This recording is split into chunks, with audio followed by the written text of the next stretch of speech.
So we're in Hebrews, and of all places, chapter 11. Tonight, Hebrews chapter 11, I've had to be, I was looking back at the videos from previous months, and the beginning of this series, I would spend like 25 minutes doing review. And now I'm like, no review, we got to move on, we got to finish this book. So no review tonight, we're going to jump right into Hebrews 11, but I'm really eager about it. Now, if you're paying attention, you know that Hebrews 11 is a long chapter, 40 verses, I think, and each 2 or 3 verses is like a whole book of the Bible from the Old Testament, and we are bound and determined to finish the whole chapter tonight. So fasten your seatbelts. Here we go. I will warn you, a little bit later, I'm going to have you all help me read the biographical verses. I'm actually, in my teaching, going to focus on the non-biographical verses. That's the only way it's even close to possible to get through this. Now, I love learning about, Abel and Enoch and Moses and his parents and all of the wonderful things they did in faith in Hebrews chapter 11. But we have to remember that Hebrews chapter 11 is part of the book of Hebrews. And there's an overarching theme that we need to follow through. And when we read 11, divorced from chapter 10 and chapter 12, we're missing part of the intent and the thoughts behind it. And so I want us to start with an overview this evening that helps us to see how Hebrews 11 fits into the book of Hebrews. Because all of those stories about all those people, they're great. But honestly, they really are just a multiplicity of illustrations. It's like through the Holy Spirit, the author got carried away just giving lots and lots of good examples of people who had faith. Really, 1 or 2 examples would have been sufficient, but hey, why not? When we've got such a great heritage, let's just give lots and lots of examples. So if we can remember that Hebrews chapter 11 gives illustrations of people of faith, and it connects chapter 10 and chapter 12, we'll get a better sense really of what God is speaking to us through this chapter. So let's back up to chapter 10, particularly the last 4 or 5 verses here. Hebrews 10:35.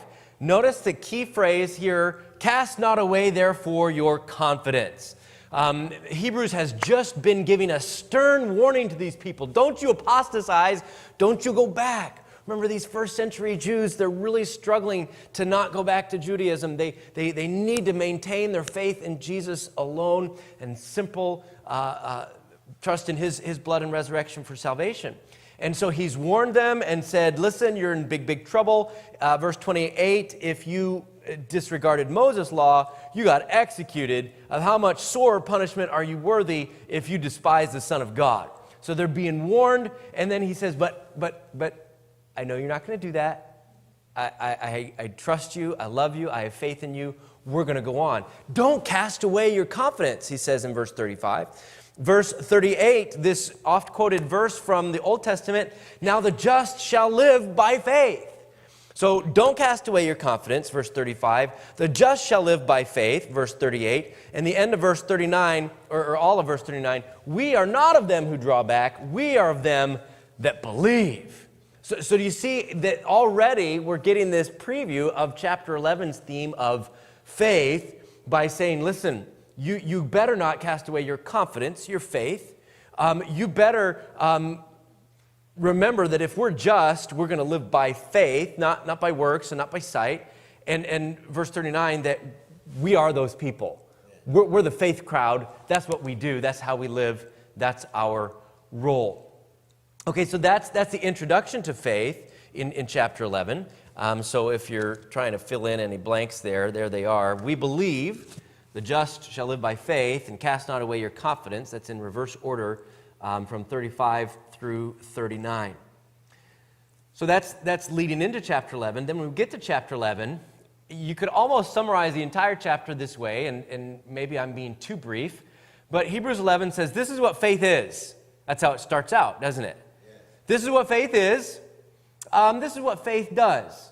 It pleases God, and it's how we understand that the worlds were formed and those types of things. This is what faith is. This is what it does, and this is what it looks like. Whenever we're talking about an abstract concept, isn't it helpful to get a concrete illustration?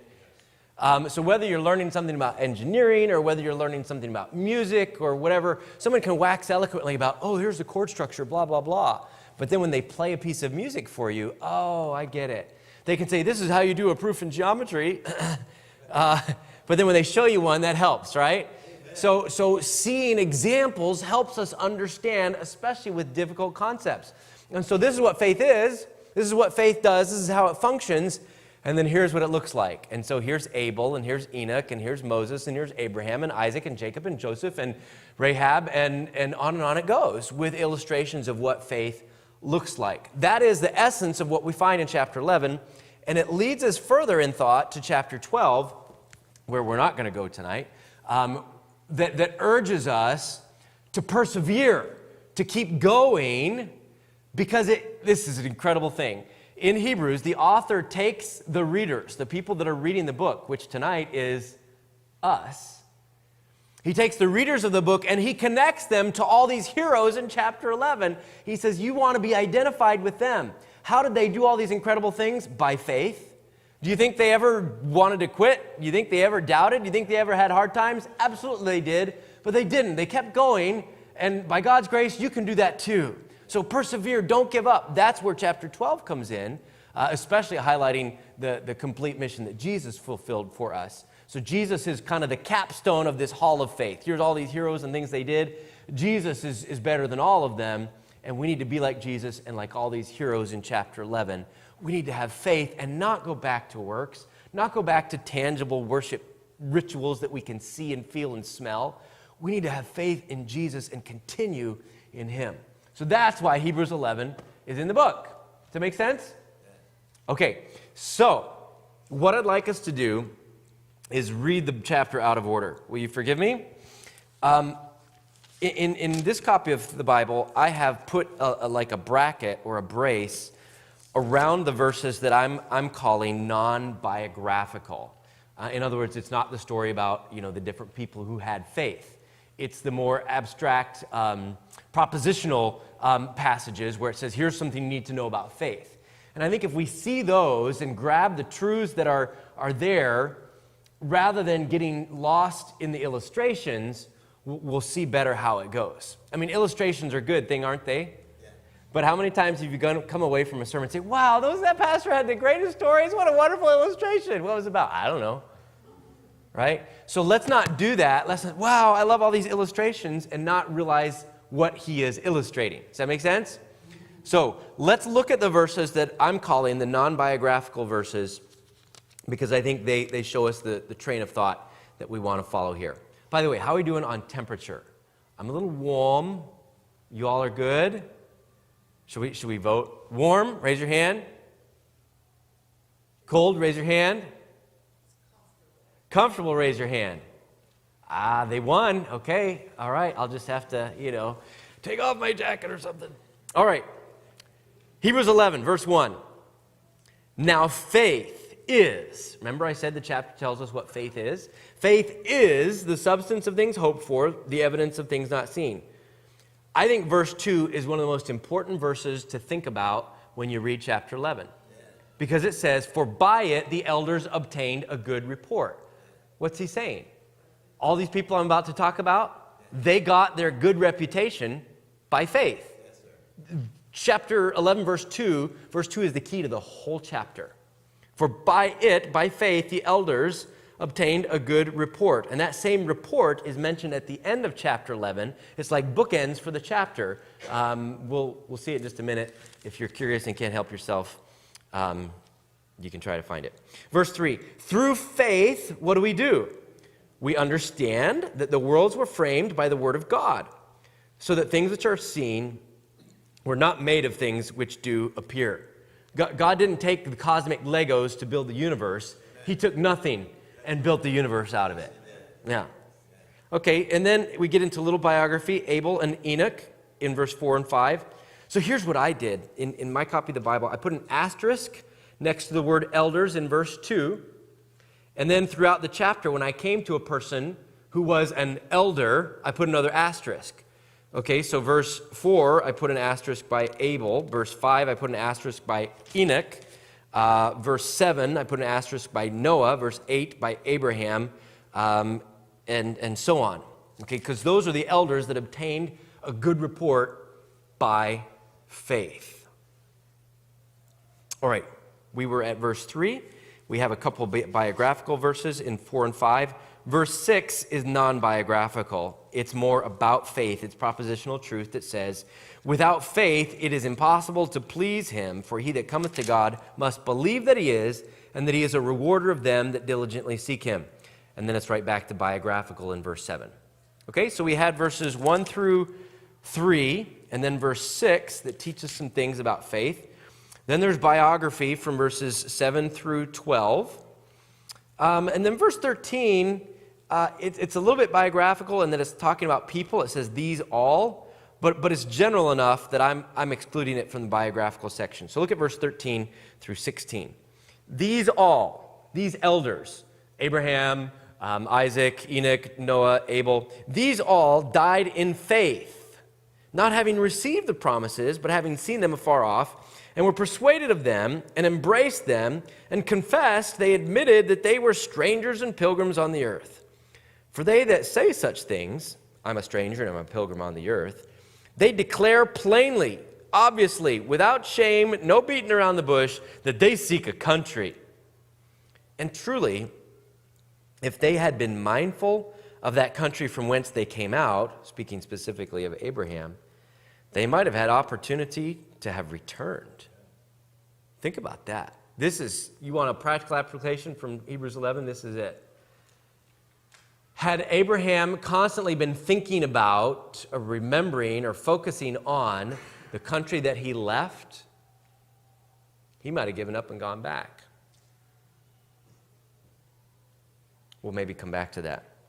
But now, verse 16, they desire a better country. He didn't want to think about the old homeland. He didn't want to go back to Ur. He didn't want to think about that. He desired a new country, a better country. Wherefore, because of that desire and that focus on something better than what he left, because of that, God is not ashamed to be called their God, for he hath prepared for them a city. And he's preparing a city for us too, isn't he? The New Jerusalem, that's very exciting. Then we get back to biography. Verse 17 is Abraham.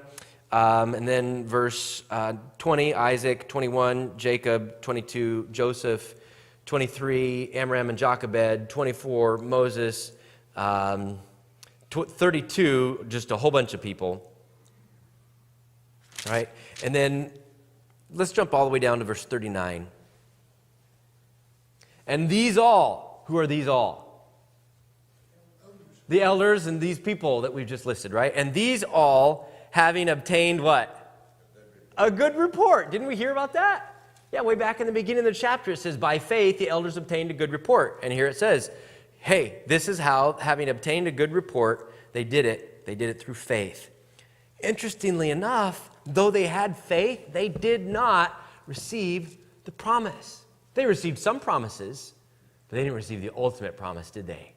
The ultimate promise almost ought to have a capital letter here, shouldn't it? They didn't receive the promise. They didn't receive Christ and the full revelation of salvation. Verse 40, God having provided some better thing for us, that they without us should not be made perfect. That's a mind-blowing verse, isn't it? All the elders, all these people we just listed, God saved something better for us than what they had. Abraham had some pretty good things. So did Sarah. Rahab had some special experiences. God blessed her in an amazing way. But God reserved something special for us that they never received so that they wouldn't be complete without us. These Old Testament heroes needed us to fill out the rest of the story. It's pretty wonderful. All right. So let's kind of go back to our handout here and fill in some things about faith before we spend a lot of time on the biographical section. So, number one, believing is seeing the invisible. Believing is seeing the invisible. Now, we talk sometimes, even in business literature and just leadership books and things like that, we talk about having vision, seeing things that aren't there, you know. Some people say why and all that kind of stuff. we're not talking about just kind of a person with an imagination. We're not talking about a person that just is creative and has ideas of what could be, visionary people. We're talking about people that see in a spiritual way and on a spiritual realm. It's not that they see a skyscraper where someone else just sees a vacant lot. It's that they see the hand of God and the mind of God where other people don't know what's going on. They see a spiritual realm whereas everyone else just sees a physical realm. What were you looking at today? Probably most of us spent most of our time looking at the physical realm.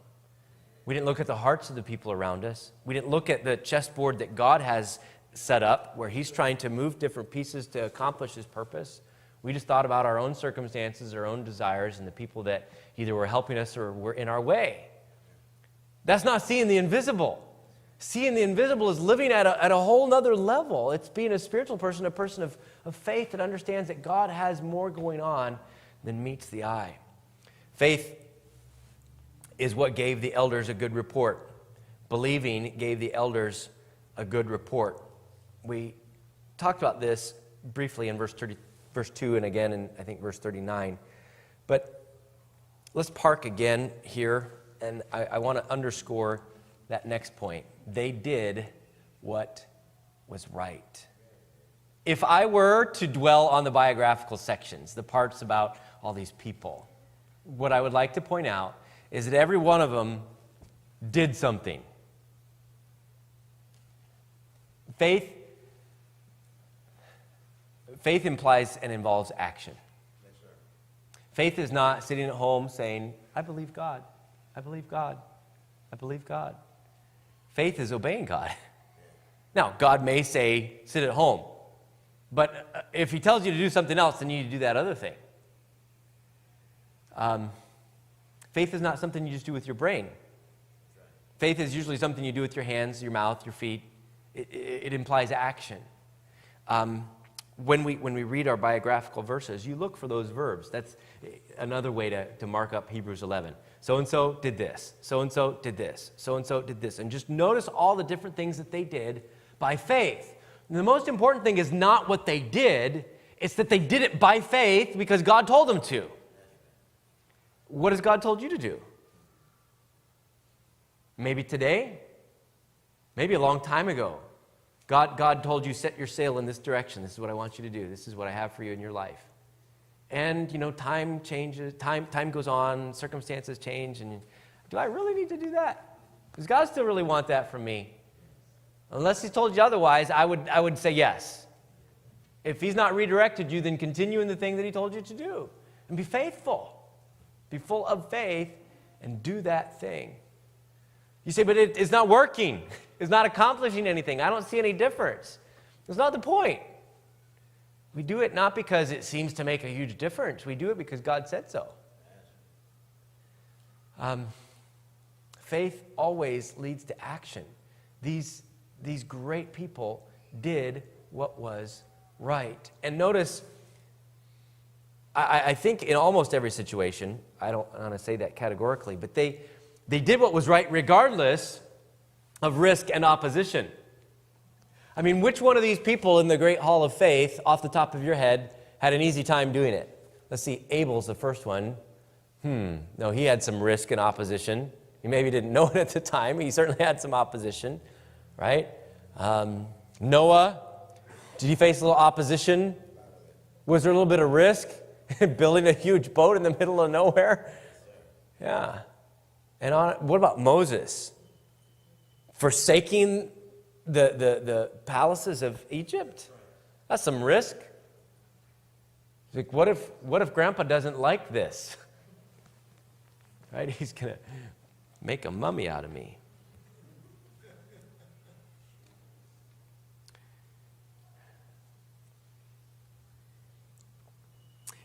It would be presumptuous for me to even try to guess what it is that God has asked you to do in a little way or in a big way.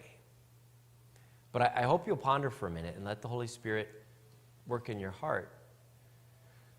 Is there something that He's put before you that there's been some opposition? It's looking risky. I don't know. And so you're tempted to draw back. I don't know about that. Regardless of the risk, regardless of the opposition, press forward in faith. Do what God has put before you. Don't draw back. The whole theme of Hebrews is let us go on. And for these first century Hebrews, it was let us go on and trust in Jesus and not, abandoning Christianity. What is it for you that he's saying, this is what you need to do? You need to go on by faith, regardless of risk and opposition. All right, believing is also the foundation of our worldview. Verse 3, believing or faith is the foundation of our worldview. Here he talks about creation. Through faith, we understand that the worlds were framed by the Word of God. They weren't framed by some random natural process. They were framed by the Word of God. And that is the foundation for everything else we believe. We've got to have it by faith. Believing, verse 6, we saw, is fundamental to pleasing God. Believing is fundamental to pleasing God. Remember, don't you, that in Revelation 4, we're instructed in the praise of the Lamb that all things were created for His pleasure. Okay? If we're created things, we're created for His pleasure, which means we're created to please Him. And without faith, it's impossible to please Him. That's as much as to say, it is impossible for me to fulfill my purpose without faith.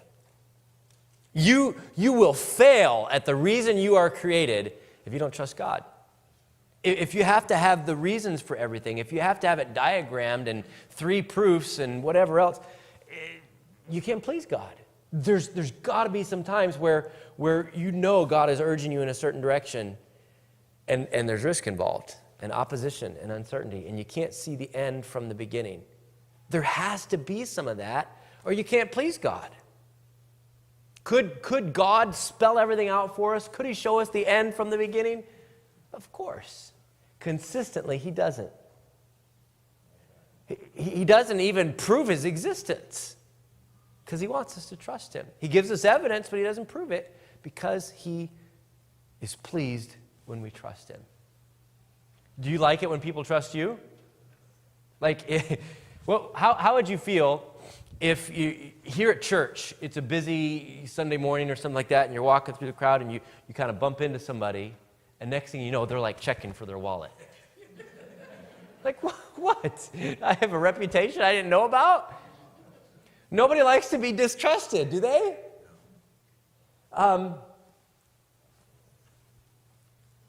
Parents like their children to trust them. One of my favorite illustrations of this is try to get our kids to go into a swimming pool when they were babies. I would stand there in the shallow end, and I'd hold my hands up, and there they stood on the edge, with their water wings on or whatever else. They were so cute. And I'd say, jump, come to Daddy. I didn't take them and drag them into the pool. I wanted them to trust me enough to jump. But if they would sit up there and walk away, how did I feel? They don't trust me. Either they think I'm not strong enough to hold them up in the water, or they think that I don't love them enough to keep them safe, or something. I don't know. And I've been scarred ever since. I'm a psychological mess because my kids wouldn't jump in the pool. See you at the altar, young lady. But that's normal. It's hard for the kid to trust because it's scary. I've never done this before. What if Daddy drops me? I know how clumsy he is, right? But when they jump, they trust me. Amen. It feels good. And there's lots of other areas like that where we like to be trusted. God's the same way. He says, hey, jump. Trust me. I love you. I'm big enough to take care of you. Just get off the side of the pool. All right. Believing is fundamental to pleasing God, and pleasing God is our purpose for living. So you better start believing or you're a failure. How's that for encouraging words tonight? Aren't you glad you came to church? All right. I do want to have us read some of the biographical sections. I'm going to grab the handheld mic, the wireless, if I could, please, sir. And I'm going to ask you all to help read the biographical verses. That way, if we don't finish on time, I can say it's because y'all read slow. Always good to have someone to blame. We'll start over here. We'll pass the mic around. Since we read 1 through 3, give us, please, verse 4. Verse 4, by faith Abel offered unto God a more excellent sacrifice than Cain, by which he obtained witness that he was righteous, God testifying of his gifts, and by it he being dead yet speaketh. All right, thank you. In verse 5. By faith Enoch was translated, that he should not see death, and was not found because God translated him. For before his translation he had this testimony, that he pleased God. All right, then let's come down to verse 7, another biography. By faith Noah, being warned of God of things not seen as yet, moved with fear, prepared an ark to the saving of his house, by the which he condemned the world, and became heir of the righteousness which is by faith. Great, thank you very much. Come back to, I want to read verse 8 for us, please. By faith Abraham, when he was called to go out into a place which he should after receive for inheritance, obeyed. And he went out, not knowing whither he went. Wow, if we do a radio broadcast. Man, he knows how to hold the mic. Nicely done. Thank you so much. All right, let's keep reading about Abraham, what else he did. You notice how they're all doing stuff, right? Okay, verse 9. By faith he sojourned in the land of promise, as in a strange country, dwelling in the tabernacle with Isaac and Jacob, the heir with him of the same promise. For he looked for a city which hath foundations, whose builder and maker is God. Through faith, also Sarah herself received strength to conceive seed, and was delivered of a child when she was past age, because she judged him faithful who had promised. Therefore sprung there, even of one of him as good as dead, so many as the stars of the sky in multitude, and as the sand which is by the sea shore innumerable. All right, thank you very much. We'll pause there for now. So do you see how we've seen all these stories of the elders who received a good report by faith, and we learned something about faith in verses 1 through 3 and in verse 6, and now we're to verse 13 through 16, that section that says, hey, if these people had wanted to, if they had been mindful of what they left behind, they could have gone back. Okay, remember our initial audience. Hey, Jews, first century Hebrews, if you're mindful of what you left behind, the temple, the sacrificial system, the feast days, if you keep thinking about that all the time, you might have opportunity to go back. But don't do that. So where does that leave me? Well, I didn't have to think long to think of an illustration. How about maybe it's this? Maybe you have made a commitment to give financially to the Lord's work. I don't preach about money a lot, but here goes. So you've made this commitment to give, whether it's just to the church or some ministry or the missions offerings. You've made a faith promise pledge. And you say, yeah, but before I made that commitment before gas started going up. My utilities have gone up too. And have you seen the price of milk and eggs? Like, things are more expensive now. And boy, I remember what it was like before. I could buy groceries and give to missions, and I still had all this play money left. I remember that. Oh yeah, I know what I did with it too. I went out to eat here, and I did that. Oh, I bought that outfit. That one sale, I got a really nice pair of shoes. Yeah. But now I'm not going to be able to do that. Like, it's going to be tight. This country, I don't know if I like this country, dwelling in tabernacles with my son.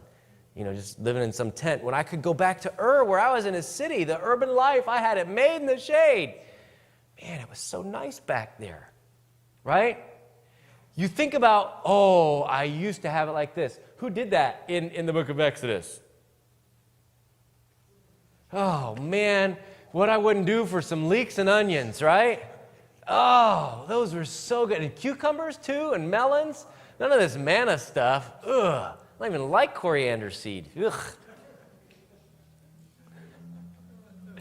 They kept thinking about the way it used to be instead of thinking about what God was giving to them. Maybe we're tempted to think about what it was like or what it could be like if we didn't give financially. Maybe it's not a financial thing. Maybe it's a time thing. Like you've committed to serve God in a certain way, and then suddenly, wow, this is costing a lot of time, and I got a lot of other stuff to do.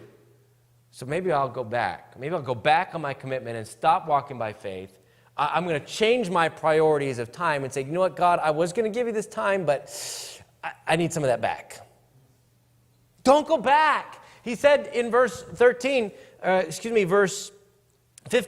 and truly, if they had been mindful of that country from whence they came out, they might have had opportunity to have returned. Don't let that be you. Be like these elders who obtained a good report, because it says in verse 16, they desire a better country. Do you want something better than disobedience? Do you want something better than not walking with the Lord? I hope that you do. All right. Let's fill in those blanks since we hadn't yet, though we talked about it a whole lot. Verse 13 separates us from a prosperity gospel message. Believing does not guarantee gratification. Believing does not guarantee gratification. I mean, good faith, biblical faith. What does it say in verse 13? These all died in faith, not having received. Now, they did receive some good things, but they didn't receive the fullness of the promises. Amen. Just because you believe doesn't mean everything you want is going to go your way. We'll see that even more violently later in the chapter. Believing looks forward without looking back. Believing looks forward without looking back. I have decided to follow Jesus. No turning back. This is what God has for me. This is what I'm going to do. I've made up my mind. I've set my course. I'm walking with Him. All right, we've got some more biographical verses. Is the mic with Miss Jeanette? Do you have it? Let's go to verse 17, please. By faith, Abraham, when God tested him, offered Isaac as a sacrifice. He who had received the promises was about to sacrifice his one and only son. Mm-hmm. Verse 18. Thanks, Brother Lamb. I appreciate that. Of whom it was said that in Isaac shall thy seed be called.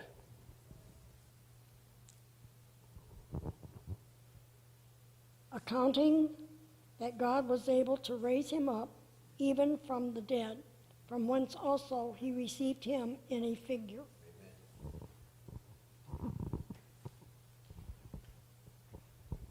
All right, verse 20. Another elder who received a good report. By faith, Isaac blessed Jacob and Esau concerning things to come.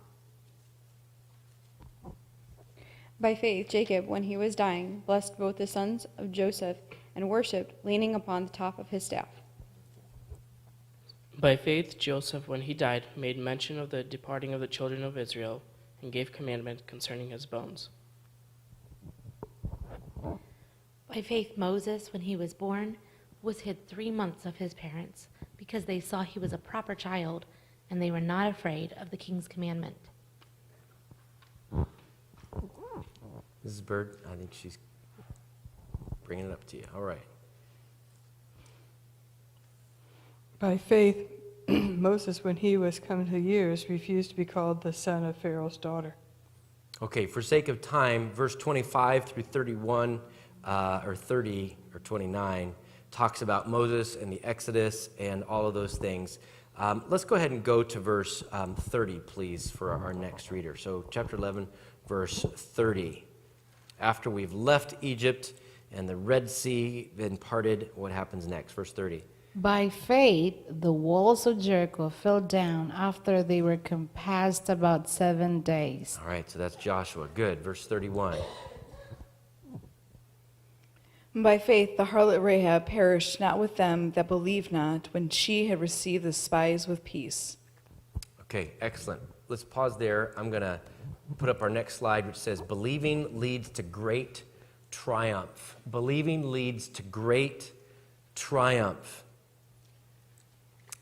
And while you're writing that, I'll buzz through some of these verses. These verses are like a flyby of a bunch of people who triumphed gloriously in their faith. And what shall I more say? For the time would fail me, typical preacher, to tell of Gideon and of Barak and of Samson and of Jephthah and David also and Samuel and of the prophets who through faith, what did they do through faith? Subdued kingdoms, wrought righteousness, obtained promises, stopped the mouths of lions, quenched the violence of fire, escaped the edge of the sword, out of weakness were made strong, waxed valiant in fight, turned to flight the armies of the aliens. Women received their dead raised to life again. Isn't that great? Faith does amazing things. They won great victories through that. But verse 35 has a second half too, doesn't it? Verse 35 has a second half. Let's pick up reading there. Bethany, you have it? Verse 35, after the colon. And others were tortured, not accepting deliverance, that they might obtain a better resurrection.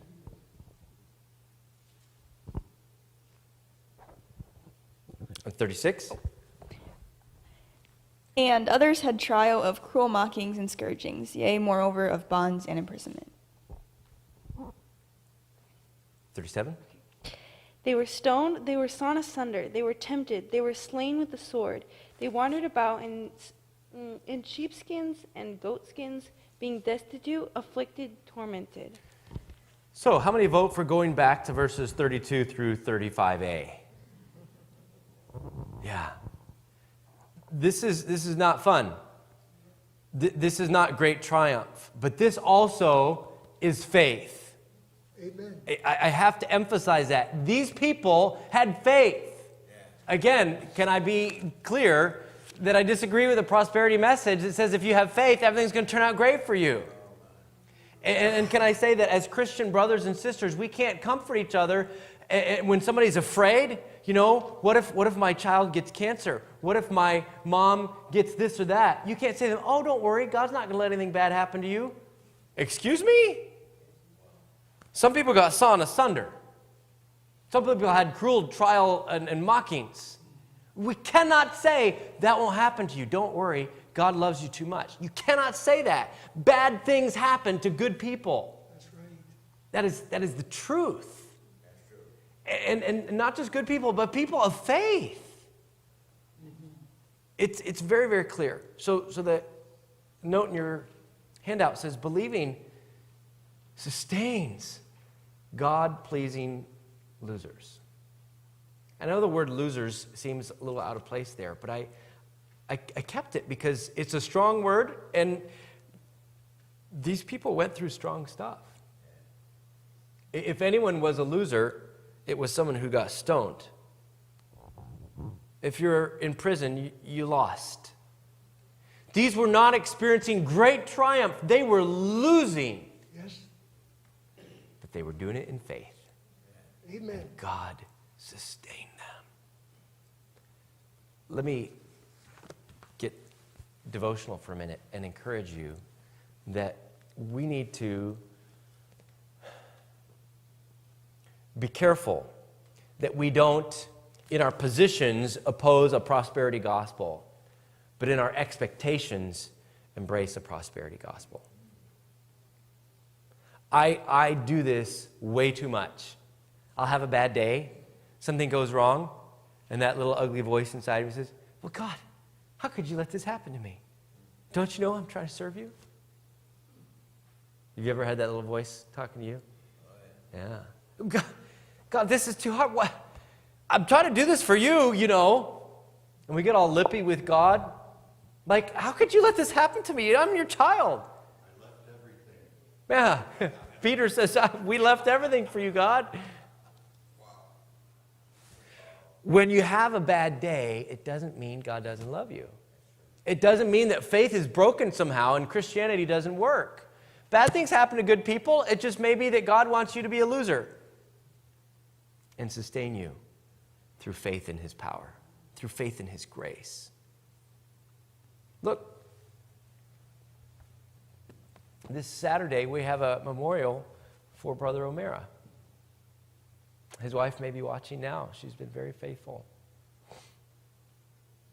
Virtually every time I talked to Brother Dan, who had been in and out of the hospital for months, if not years, he said, boy, I'm just sure hoping and looking forward to being able to come in and sit in church and be there in person. It would have been wrong of me to say, Brother Dan, I have faith. I believe it, and any day now, God's going to raise you up and you're going to come and you're going to sit in one of those red chairs. That's right. I could not say that. I wanted to. I wanted to hug him and say, it's going to be okay. Any day now, God's going to raise you up. I know it. I just feel it. I know God's going to do that for you. I'm not a prophet. And in God's wisdom, he did not allow that to happen. Instead, he's got to walk on streets of gold. So I think he's okay with that. Right? But we tend to think that if we're people of faith, God's got to give us what we want. But God knows better. I can't say, you know what, God's going to take away your back pain. I can't say, oh, God's going to make your relationships all just hunky-dunky. God's going to take away all your problems. Nobody at work is going to give you a hard time anymore. You're never going to struggle with doubt. You're never going to, have your truck break down. I cannot tell you that because these good people had faith and they were losers. But they were losers who were part of God's overall plan. God has some people that look like winners and some people that look like losers, but they're all His, and He's doing something that's incredible. A few weeks ago, we decided we were going to do some low-tech entertainment in our house, and I had the foolishness to agree to play my son in chess.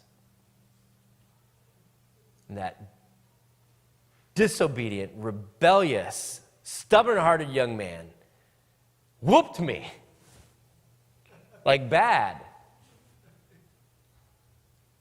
But when you're playing chess, there's times when you deliberately sacrifice a pawn. I'm going to let you take this pawn so that I can clear the way for this other piece, or so I can get you right where I want you. At least that's what I thought, and then he ended up winning anyways. But a good chess player, right, has winner pieces and loser pieces. But it's not about the piece, it's about the chess master. It's not about you, and it's not about me. It's about God's plan, and He's doing something bigger than what we can understand. Can you imagine my little pawns turning around and saying to me, hey, buddy, what are you doing? It's none of their business, right? They just need to move where they're told to move. And maybe that's you. Maybe you're going to have a hard life. Maybe everything's not going to go great for you. Maybe you're going to look at someone else in the church and it's like, man, everything goes right for them. Everything they touch turns to gold. They got money, they got kids, they got good looks, they got this, they got that, and here's me. What do I have? You got God. Can you trust Him? Look, we're only here for a little while. By faith, we know that God's preparing us a city. Did you see that part? Verse 16, I think I mentioned earlier. They desired a better country, that is, an heavenly. Wherefore God is not ashamed to be called their God, for He hath prepared for them a city. That applies for us as well today. So we read about the Egyptians, we read about the great victories, we read about all those that were losers. By the way, what did God think about those losers? He said in verse 38, the world wasn't worthy of them. The world was not worthy of them. You see them as losers, but they're too good for this world. They need to come to my city. They wandered in deserts and in mountains and in dens and caves of the earth. Verse 39, we'll come to again because it's the conclusion. These all these people. Notice when we read in verse 2, the elders obtained a good report. Was it verse 2 or 3? Yeah, verse 2. The elders obtained a good report. Okay, it's the people to come. But when in verse 39 it says these all, it is the elders, but remember, it includes the named elders. It also includes those great victors like Jephthah and Barak and all those people. And it also includes who else? Who else? The losers, right? These all died in faith, having obtained a good report through faith. God says, you get an A+. You did a good job. Well done, good and faithful servant. These all died through faith. These all, having obtained a good report through faith, received not the promise, God having provided some better thing for us. He has a big plan that they fit into, that they without us should not be made perfect. What about you? Has God asked you to take some steps by faith? I mentioned serving with time. I mentioned giving money. Maybe it's talking to somebody. Maybe it's witnessing or encouraging to somebody. Are you trusting God enough to do right regardless of how you feel? Oh, I'm tired. I don't want to talk to them tonight. Oh, prices have gone up. I don't want to give this week. Oh, I've been doing this for so long. I'm tired of this.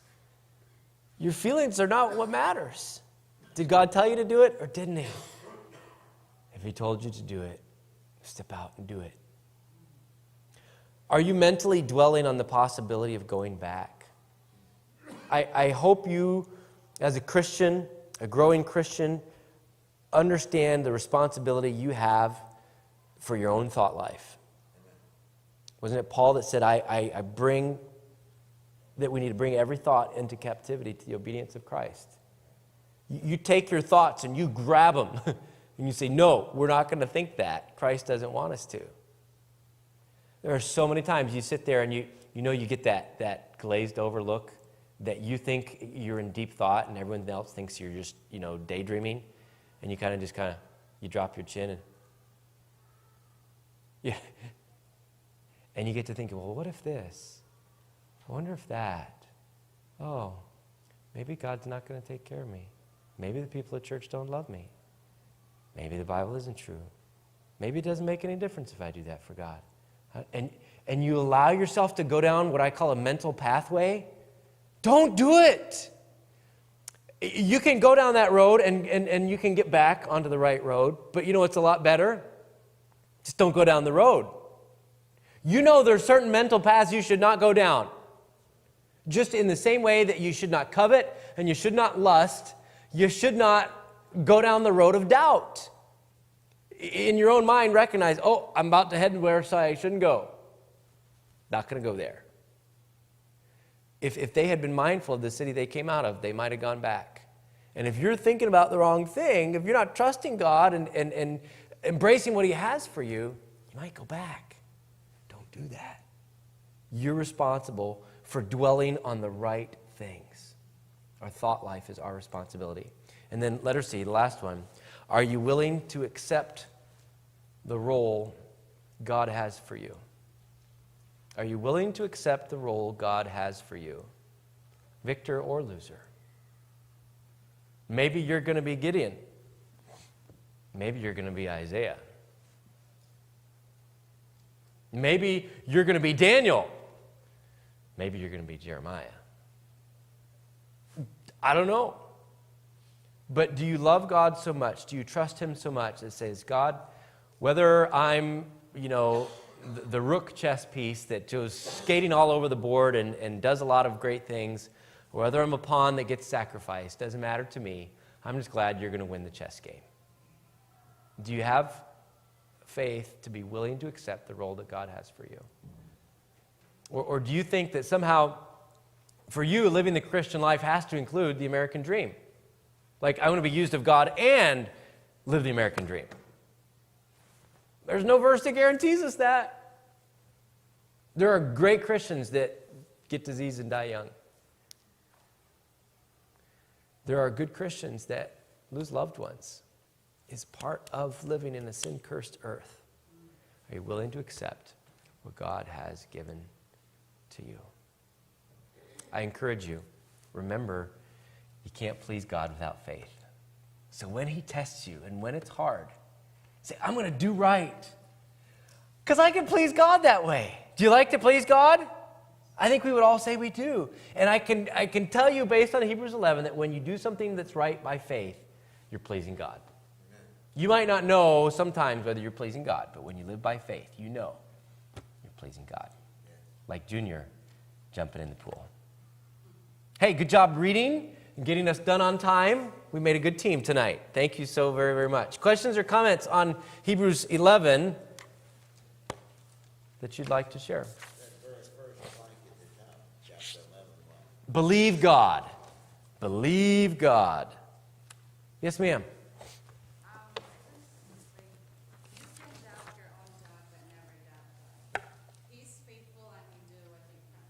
Yes.